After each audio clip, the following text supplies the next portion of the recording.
Miss করেছিল।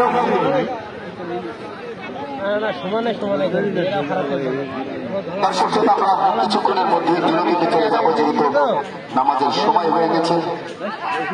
10 মিনিটের বিরতির পর আমরা খেলায় ফিরে আসবো। ততক্ষণে খেলাটি আপনারা সরাসরি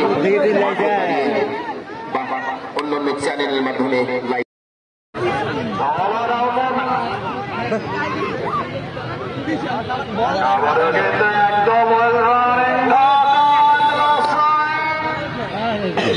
ঢাকা দিদিদের স্কুলকে বাড়িয়ে দেবে নাকি আক্রান্ত ধরা ম্যাচে ফিরবে, সেই সময়টা হয়ে যাবে।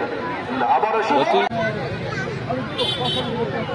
বলতাম তারা কাজ করতো কিন্তু আপনারা দেখছেন প্রথম কোয়ার্টার ফাইনালের ম্যাচ আমরা হোক না ভেড়াপাড়া। আপনারা অবশ্যই চলে আসবেন। দ্বিতীয় পর্বের খেলাগুলো হবে আরো আকর্ষণীয়, জমকাবে। মানে কি বলবো, সময় আপনাদের জন্য অপেক্ষা করছে। কোর্টের আবার সেই পাশে আবার সিগন্যাল মেরেছে।